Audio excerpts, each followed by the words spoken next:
क्योंकि हम सब के अंदर एक ठाकुर है जो न्यायालयों में बैठा हुआ है, विश्वविद्यालयों में बैठा हुआ है, संसद की दहलीज को वो चेक करता है। तो कविता कुछ यूं है, चूल्हा मिट्टी का, मिट्टी तालाब की, तालाब ठाकुर का, भूख रोटी की, रोटी बाजरे की, बाजार खेत का, खेत ठाकुर का, बैल ठाकुर का, हल ठाकुर का, हल की मूठ पर हथेली अपनी, फसल ठाकुर की, कुआं ठाकुर का, पानी ठाकुर का, खेत खलिहान ठाकुर के, गली मोहल्ले ठाकुर के, फिर अपना क्या, गांव, देश, शहर। और मैं फिर से क्लैरिफाई करता हूं, वो ठाकुर मैं भी हूं, वो ठाकुर संसद में है, वो ठाकुर विश्वविद्यालयों में है, वो ठाकुर विधायिका को कंट्रोल करता है। इस ठाकुर को मारो जो हमारे अंदर है।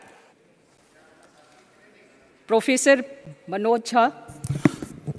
शुक्रिया मैडम, शुक्रिया आपके वहाँ होने के लिए भी। बस मैं आपके माध्यम से ये कहना चाहूँगा कि इतिहास में, संसदीय लोकतंत्र के इतिहास में ऐसे क्षण आते हैं जब ये कहना मुश्किल हो जाता है, जो मीडिया के लोग पूछते हैं बाहर, आइज और नोज। ये मसला यस और नो का नहीं है माननीय उपसभापति जी, ये मसला हमारे देश की तारीख से जुड़ा हुआ है। ये मसला इस बात से जुड़ा हुआ है जो प्रधानमंत्री जी ने अभी बीते दिनों सेंट्रल हॉल में कहा था, कैनवस बड़ा होगा, आकृति बड़ी होगी। बड़ा कैनवस है लेकिन आकृति छोटी गढ़ी जा रही है, और ये इतिहास स्मरण करेगा, ये मैं आपके माध्यम से कहना चाहता हूं। अब नारी शक्ति वंदन अधिनियम, मुझे तो समझ में नहीं आया कि ये लेजिस्लेशन है या किसी तरह का धार्मिक ग्रंथ की एक उसका शीर्षक है, क्योंकि बचपन से पढ़ता आया इस देश में, जब आपकी सरकार बीजेपी की सरकार नहीं थी, जत्र नार्यस्तु पूज्यन्ते रमन्ते तत्र देवता। पता नहीं देवता रम करते हैं कि नहीं, लेकिन हमने इस श्लोक के बावजूद महिलाओं का मोलेस्टेशन देखा, घरेलू हिंसा देखी, सबसे ज्यादा रेप परिवार नाम की संस्था में देखा, जिसका आंकड़ा खुद सरकार देती है। तो मुझको लगता है ये जो विरोधाभासी चरित्र है हमारे देश का, इस विरोधाभासी चरित्र पर भी बात होनी चाहिए। आज काफी सारी महिलाएं हैं, पत्रकार भी इस दर्शक दीर्घा में, इनको भी ये कहना चाहता हूं कि हमारे कुछ सरोकार हैं। इस देश में ऐसा नहीं चल सकता कि एक तरफ ये श्लोक पढ़ा जाए और दूसरी तरफ हम उस जुबान को छोड़ दें जो संविधान से आती है। मैडम, संविधान राइट्स की बात करता है, अधिकार की। हमारी वोकैबुलरी को क्या होता जा रहा है, अधिकार दया की श्रेणी में नहीं आएगा, लेकिन पूरा का पूरा जो टेक्सचर देखता हूं वो दया की श्रेणी में बात होती है, अधिकारों की बात कभी दया से नहीं होगी। माननीय deputy chairman ma'am, chairperson ma'am, sorry, as per the delimitation commission 2008 हमारे पास जो सीट्स हैं 412 जनरल सीट्स, 84 एससीज, 47 एसटीज। अब हम क्या कर रहे हैं इस बिल के माध्यम से, 84 और 47 के अंदर 1/3 कर रहे हैं। क्या यह अन्याय नहीं है? एग्जिस्टिंग सीट्स में नहीं, जो 33% आ रहा है उसके अंदर, जिसका आंकड़ा अभी के हिसाब से 136 सीट बैठता है, उसमें एससी, एसटी और ओबीसी की व्यवस्था हो। क्योंकि देखिए, मैं आपके माध्यम से कहूं, हर महिला को बहुत मुश्किल से आगे बढ़ना पड़ता है, ये आप भी जानती हैं। और खास करके पिछड़े वर्गों की महिलाएं, अनुसूचित जाति जनजाति की महिलाएं, उनका डिप्रिवेशन और वल्नरेबिलिटी बाकियों से ज्यादा होती है। हैंड होल्डिंग करने के लिए कोई नहीं होता है, हैंड होल्डिंग करने के लिए कोई नहीं होता है। अगर आप पहुंची तो बिना हैंड होल्डिंग के, लेकिन उन पिछड़ी जाति की महिलाओं का क्या, जिनके हैंड होल्डिंग के लिए ना हमारे धर्म ग्रंथों में कोई व्यवस्था है और ना आज की समकालीन बातचीत में कोई व्यवस्था है। रेटोरिकली हम कुछ भी कह दें, मेरा सिर्फ आपके माध्यम से कहना होगा कि हमारी पार्टी, आज मैं स्मरण कर रहा हूं हमारे राष्ट्रीय अध्यक्ष लालू प्रसाद यादव जी, भगवतिया देवी, कई लोग जानते होंगे, पत्थर तोड़ने वाली महिला थी, पत्थर तोड़ने वाली, हम ना सहबो गाली भैया, हम ना सहबो गाली। वहां से, गया से निकल करके वो संसद तक पहुंची। क्या उसके बाद भगवतिया देवी आ पाई, फूलन देवी आ पाई? वो इसलिए नहीं आ पाई कि हम आपको दोष नहीं देते हैं, हमारी व्यवस्थाएं संवेदन शून्य है। मैं तो आग्रह करूंगा तमाम साथियों को, आप किसी भी दल में हो, आज एक बार उससे बाहर निकल करके सोचिए।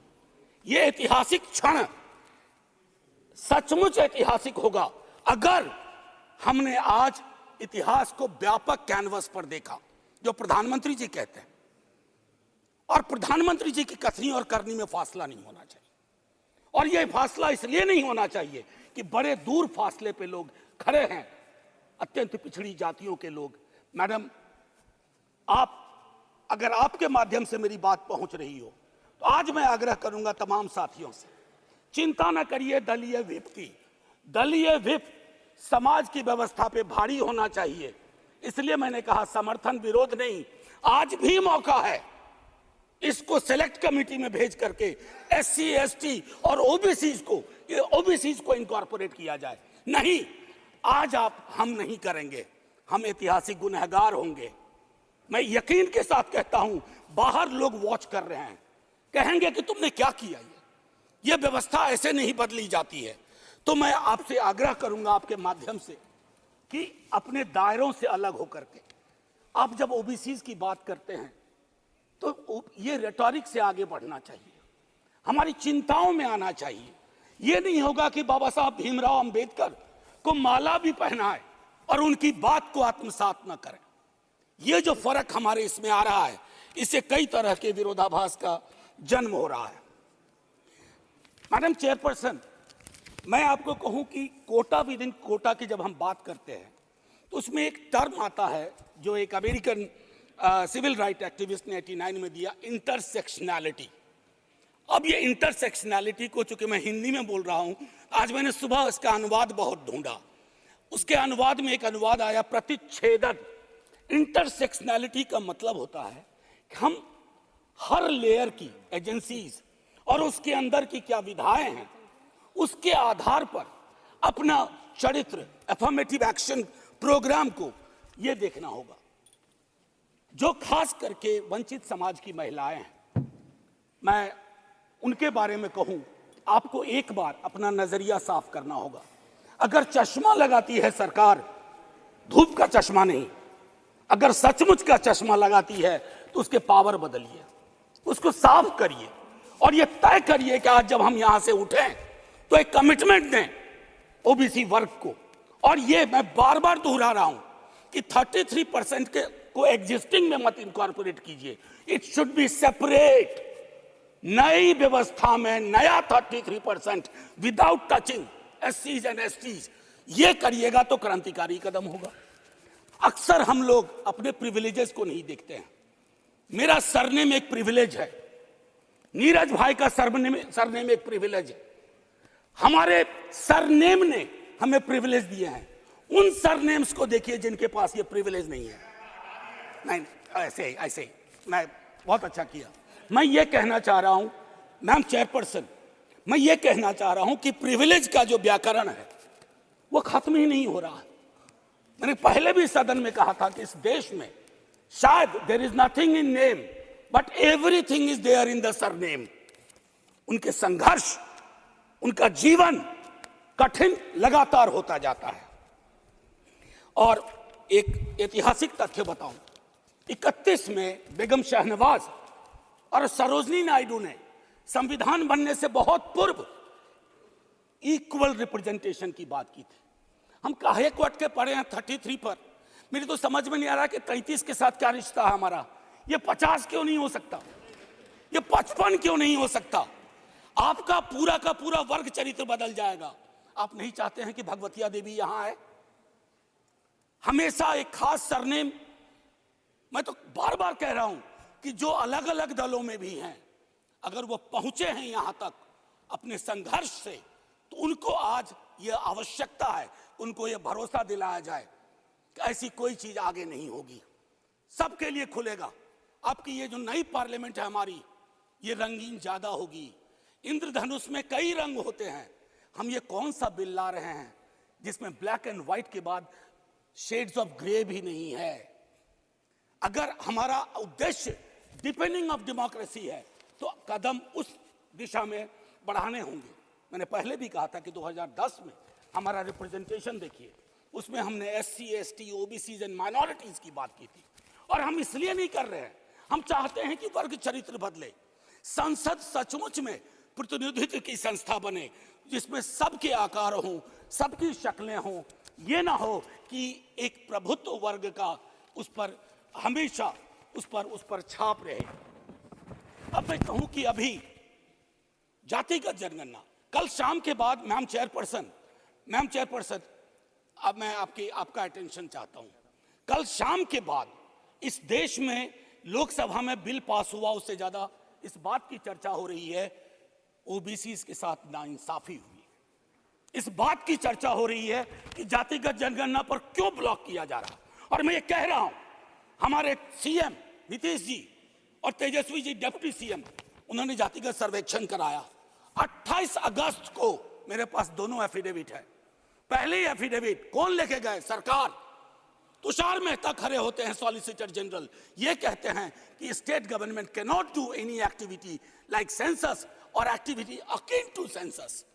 लेकिन शाम तक जब अप्रोर होता है, दूसरी एफिडेविट आती है, कहती है गलती से वो पैराग्राफ लग गया था। सरकारें ऐसी गलतियां नहीं करती हैं, ये मानस करवाता है, ये प्रेजुडिस माइंड करवाता है। मैम चेयरपर्सन, बस ज्यादा नहीं लूंगा। मैंने कई संशोधन दिए हैं मैडम चेयरपर्सन, मैंने कई संशोधन दिए हैं। उन संशोधनों पर भी सरकार विचार करे। हाथ जोड़ के कहता हूं, आपका कुछ भी नहीं बिगड़ेगा। हृदय विशाल रखना चाहिए। छोटे मन से, आप ही के बड़े नेता कह गए थे, छोटे मन से कोई बड़ा नहीं होता। कैनवास पे बड़ी लकीर खींचिए। और मैं आखिरी में एक बात कह के खत्म करूंगा कि गले मिलकर गला दबाने की कोशिश ना हो। मैम चेयरपर्सन, 1 मिनट, एक कविता लेके आया था, उसके पहले गले मिलकर गला ना दबाइए।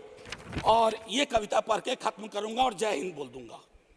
ये ओम प्रकाश वाल्मीकि जी का है। इसमें जो प्रतीक हैं वो किसी जाति विशेष के लिए नहीं है, क्योंकि हम सब के अंदर एक ठाकुर है जो न्यायालयों में बैठा हुआ है, विश्वविद्यालयों में बैठा हुआ है, संसद की दहलीज को वो चेक करता है। तो कविता कुछ यूं है, चूल्हा मिट्टी का, मिट्टी तालाब की, तालाब ठाकुर का, भूख रोटी की, रोटी बाजरे की, बाजार खेत का, खेत ठाकुर का, बैल ठाकुर का, हल ठाकुर का, हल की मूठ पर हथेली अपनी, फसल ठाकुर की, कुआं ठाकुर का, पानी ठाकुर का, खेत खलिहान ठाकुर के, गली मोहल्ले ठाकुर के, फिर अपना क्या, गांव, देश, शहर। और मैं फिर से क्लैरिफाई करता हूं, वो ठाकुर मैं भी हूं, वो ठाकुर संसद में है, वो ठाकुर विश्वविद्यालयों में है, वो ठाकुर विधायिका को कंट्रोल करता है। इस ठाकुर को मारो जो हमारे अंदर है। जय हिंद मैम, जय हिंद। श्री इलाम